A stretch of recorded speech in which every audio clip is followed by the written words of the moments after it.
So a lot of what you're talking about, Roy, is self-defense and kind of a mixed martial arts types of training. In jiu-jitsu, we have also the sports side. There's guys that would have no interest in a lot of the things that are being taught. They live in maybe a safe city like Irvine, and they have no worries about defending themselves in the street, but they want a healthy, active sport to train. And do you think there's a place for those types of people that want to train jiu-jitsu as a sport, much like judo is a sport nowadays? Oh yes, definitely. To me, martial arts, saying the words martial arts is nondescript. It's like saying vehicle. Within the martial arts, you have traditional styles, eclectic, holistic, combative, and sportive. And so there's a lot within martial arts for everybody. Everything doesn't have to be about the street fight or the UFC. Everything doesn't have to be about the tournament. There's a lot within each art and each style to meet a variety of different needs. So for the people who are only into it for camaraderie, brotherhood, an activity to do rather than just going to a gym, I think that's great. For the people who love the tournament, I think that's great as well. But to say one is better than the other, it's like saying which food is the best. You know, it's personal choice and it's what an individual wants. So yeah, I think there's more than enough in martial arts for, or in jiu-jitsu, for people to pick and choose what they like and what they don't like. Very wise words. So Roy, you've been in the martial arts business for a long time, and I'm curious what holds your interest now? Are you interested in going to tournaments and competing, or opening up more franchise academies, or what excites you these days? A couple of things, and they're both related: teaching and mentoring. I love teaching because I love watching students grow and mature. And when I say mature, immaturity is a self-centeredness that says it's all about me. And maturity is about becoming a part of a community and reaching a certain level where you actually start to give back to the community, and then reaching another level where that's all you want to do is give. And so I enjoy teaching and helping people to mature, both as human beings as well as practitioners within the art. Because being a practitioner within the art, I think it's important to have longevity. It's one thing to be a 20-year-old world champion, and to be a phenom and to be a specimen, but when those days are done and you finish your college degree and you start going to work and you get your first promotion, and then she comes along, and then that baby comes along and you get that promotion to director or vice president. I've seen a lot of guys go from the six-pack to the one-pack, and priorities take over.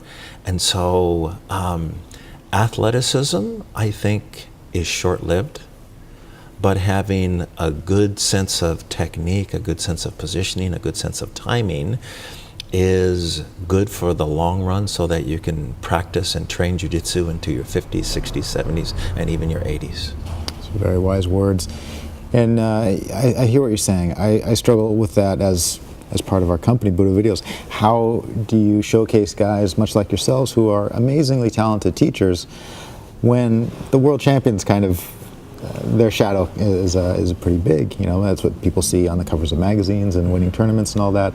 But it's not always the case that they're the best instructors. That's true.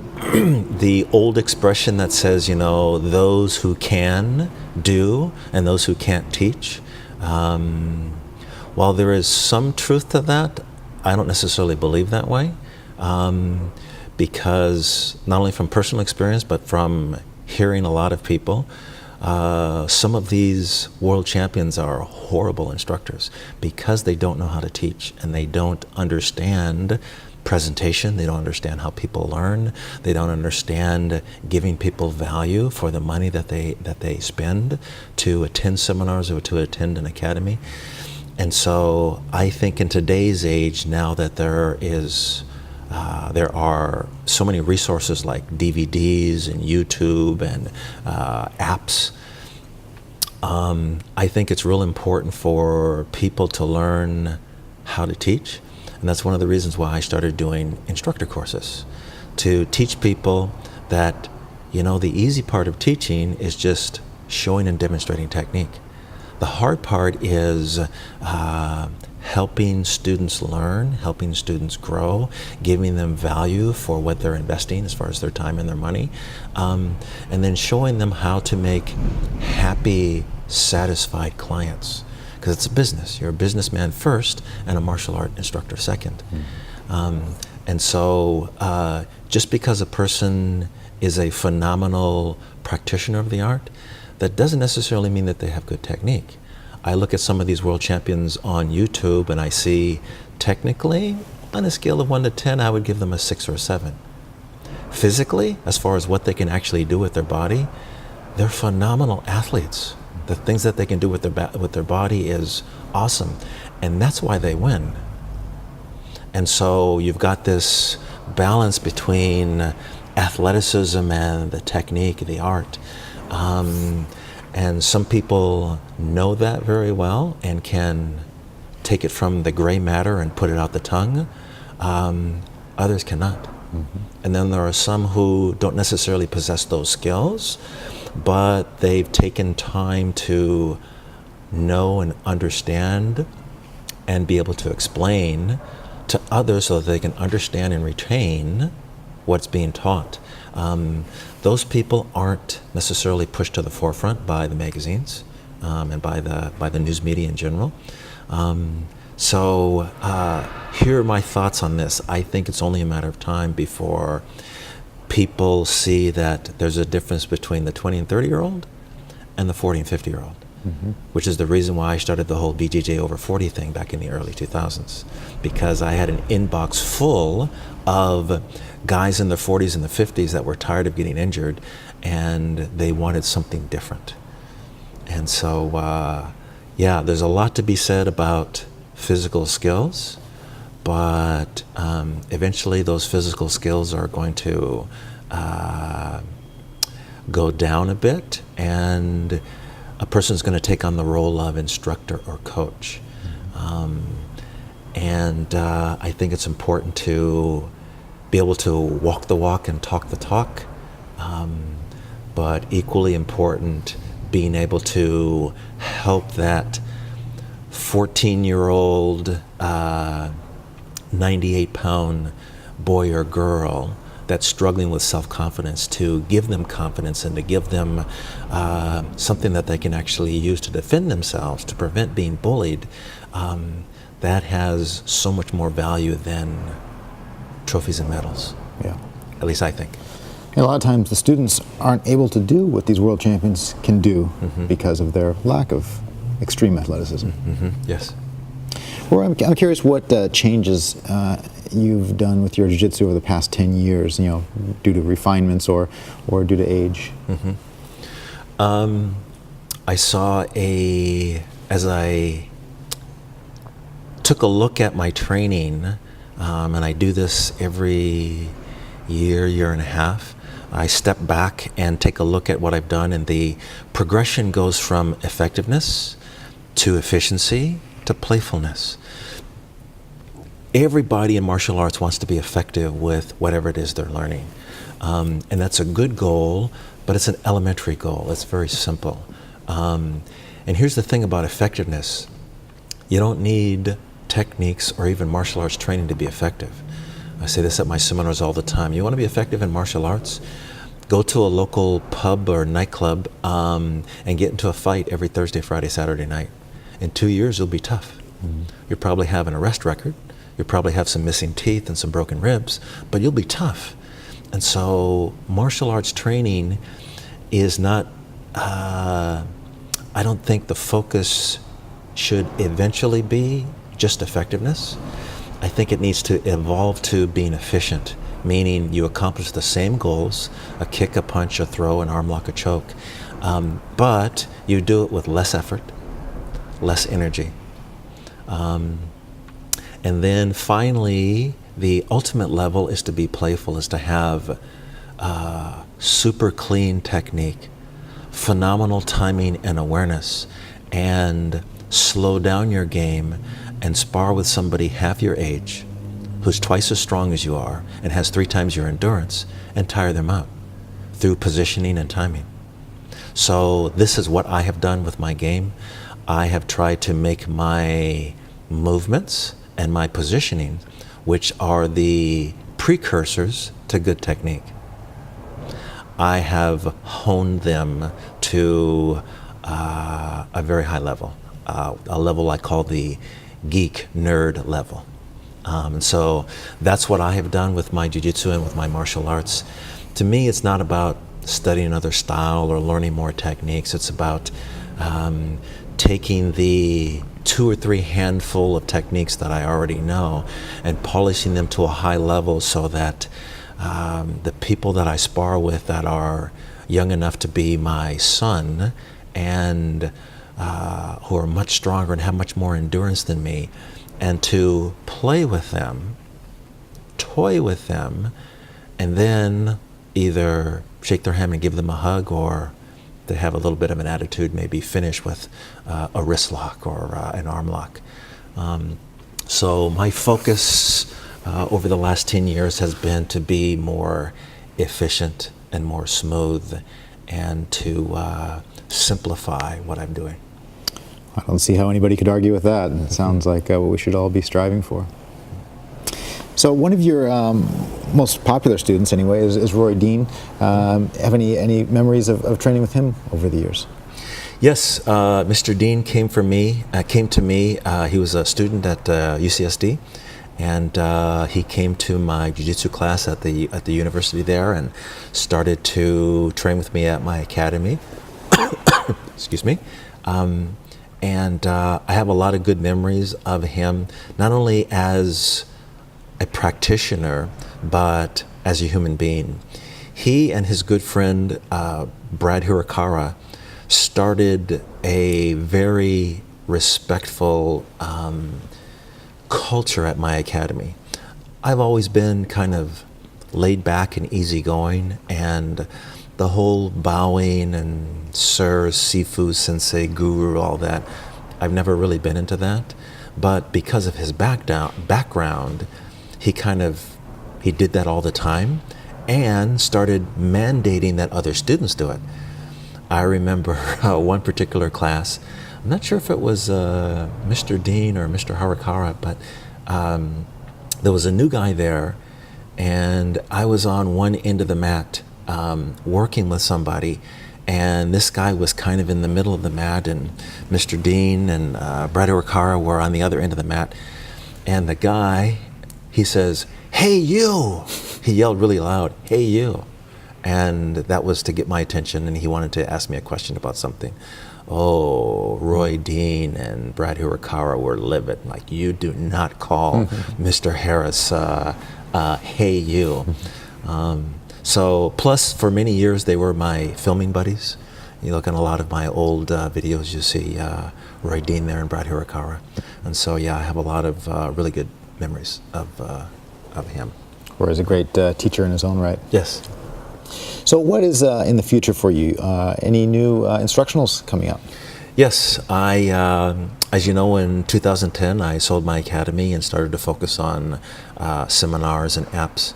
And now I find myself getting tired of airplanes and airports and cranky flight attendants and all of that. So I'm going to actually place more eggs in the basket of books, both digital and print, and also apps, iOS, and this spring I'll actually start to go to the Android platform as well. Nice. Any new titles you can give us? Yes. One of the new ones that's coming out in late February, early March is called Guard Passing Simplified. Remember I talked about how I like to simplify things? Well, I have developed this process for passing the guard, doesn't matter what guard it is. Passing the guard, it's a 6-step process. But instead of the focus being on the technique, the focus is on how do you train it. You know, technique only takes a person so far. How a person actually trains determines what kind of skill sets they actually develop. And so the focus of this app will be, how do you train to pass the guard? And I'm starting there because it's a personal favorite area of mine. I'm somewhat old school, and then I like the top game.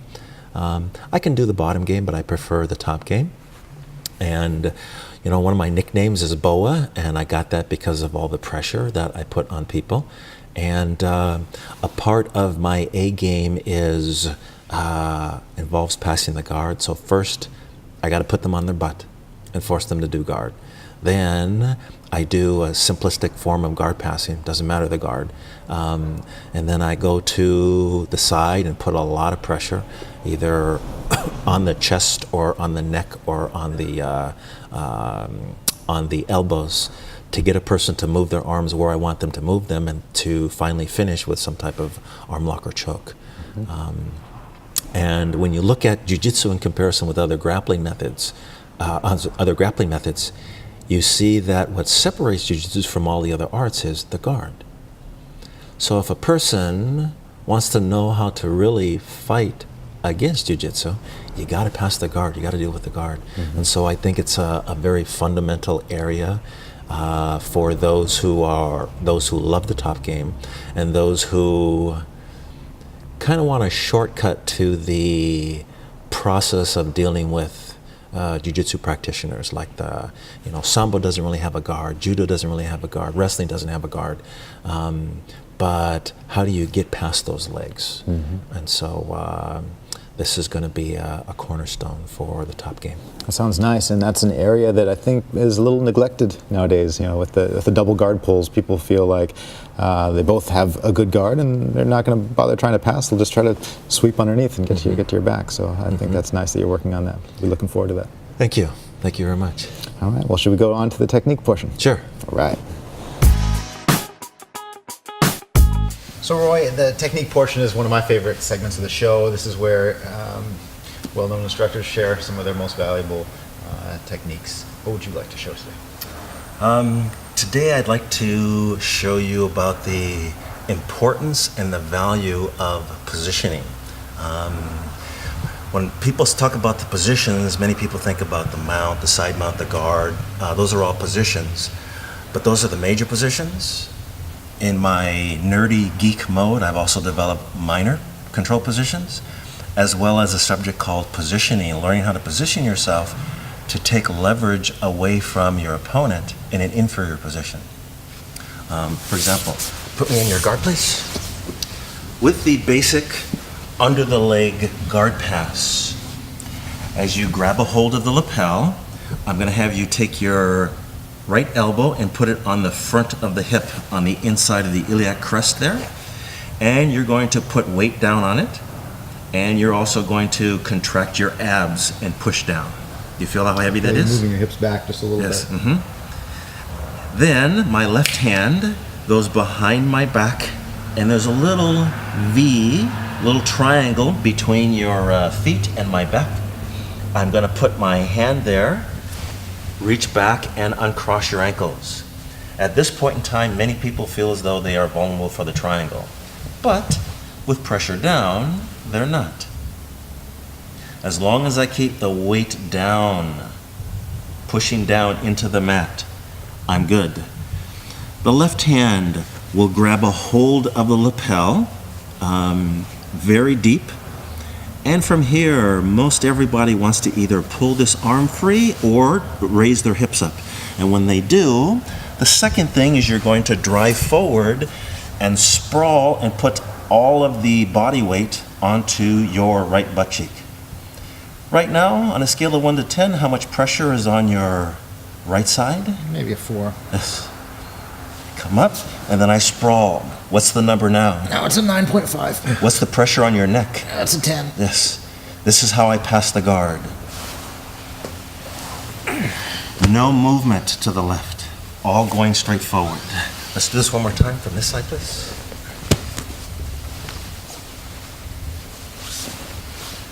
So first, the position with my right arm. Left hand goes into position. I arch my back, pull all of my weight down. so that the pressure goes onto your left hip and prevents, move your hips please. Makes it very hard for you to move your hips. I reach underneath, grab a hold of the lapel, and I want to grab with my thumb down. And as you try and pull my arm free and raise your hips, I will drive forward and put all of my weight onto your right butt cheek. Feel the love on your neck? Yeah. Yes, lots of love there. I drive forward, raise my head up, and then use my left bicep and pec to push your legs to the side and then pass. This is my favorite way of passing the guard. Yeah, and you probably moved a total of about 3 inches. Yes. Where there'll be people watching this and say, well, that's easy for you because you're a big, strong guy. What's your answer to that? I say, this is something you really have to feel to appreciate. And over the years, I've had people actually say that. Students at seminars, even some of my instructors. Last 6 months to a year, I've really made an effort to help people to understand that my game is truly built on leverage, not my size. Let me show you. Can I have you on your back, please? When you push, one of the strong areas of pushing are the heel of the hand, at the base of the thumb, at the base of the pinky. My thumb against the heel of your hand, I push, and my thumb, nothing. But, let's turn a little bit sideways here. When I change that pushing point 1 inch to the left and I go on the outside of your wrist, it's very weak. So we'll just use this arm, when people push on my chest as I pass the guard, the platform that they're pushing on is my chest. When I turn, just 45 degrees. Keep pushing, please. There, that's good. I turn 45 degrees and collapse your arm. Wow. You just made me change from feeling so strong and secure to feel like the structure is just gone. Mm-hmm. Here's another point. Right here on the ulna, where the ulna meets the humerus. This is a very strong point. Let's go on this side. Especially with the top arm. I push into you, feels really strong. Mm-hmm. I take this contact point and I go from here up to here. Push, please. Or underneath. So when you put your arms in posture, that's good as long as I continue to push in that same direction. But when I change directions, again.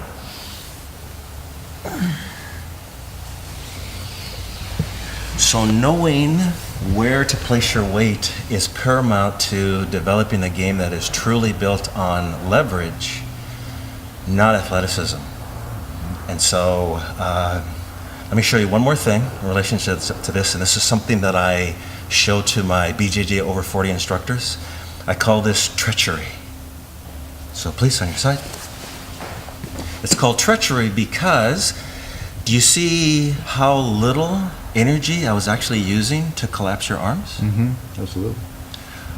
What I've taught my instructors in the 40s and 50s to do is to use treachery to wear out the young gun. So as you push to place me back in the guard, I keep going, Chris.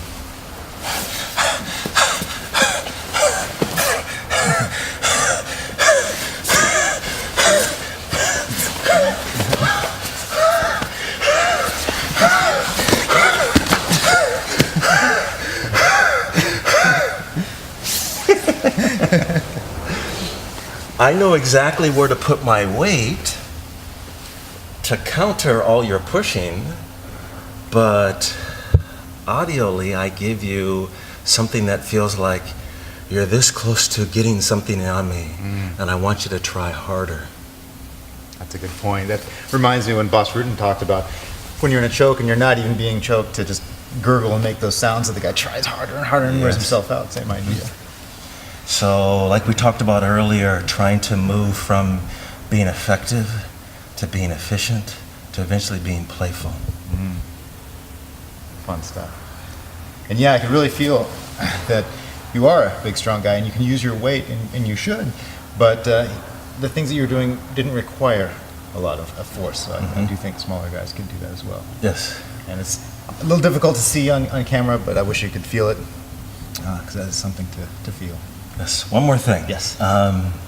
As Jiu-Jitsu is evolving, certain things are happening that I think are good, but I think it's important that we as practitioners, we as instructors, we as black belts change with it.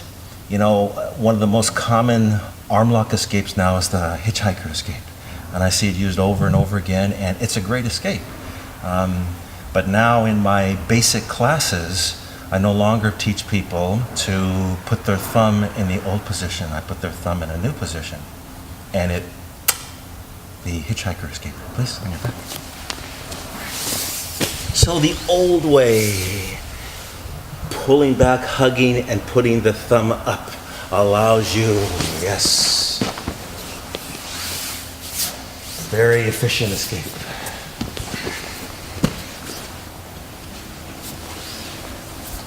No more.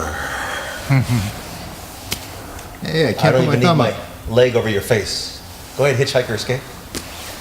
Nope, it's not going to happen. Go ahead and sit up. That's not going to happen either. Yes. So, when a person sits back, they hug. And as they hug, their forearm is going to slide down and grab the hand, the old Aikido days. And as you grab the hand, you turn the thumb down. And with the thumb turned down, one side of the bicep turns off and the arm weakens. And your ability to turn away from me, Nope. is very limited. And then all I have to do is keep this left leg over your face or the right knee into your chest. Wow. Yeah, you are. There's no way I'm going to hitchhike escape out of that position. Yes. And you're probably not teaching escape to that either, are you? Well, yes, I am. Here's the thing, though. I teach the arm lock escapes in series. The first series is twist the arm. Second series is tuck the arm. Third series is throw the legs and sit up. Fourth series is to throw the legs and roll over your shoulder. So there's a whole series. And so hitchhiker escape is a great escape, but it's only one technique in a series of turning this way. You have to have another series that turns this way, have to have another series for this, and have to have an entirely new series when the arm gets fully extended. And Yes. You have to act quick. Yes. Wow. Roy, thank you so much for coming on today. Sure. Thank you. I learned Appreciate a it. lot from you, not just today, but over the years. So thank you so much for sharing your knowledge. And I think you're a good role model for the people that want to roll their whole lives. And I think that's great. Thank you. Where can people find out more about you online? RoyHarris.com. That's my main website. Yes. Simple.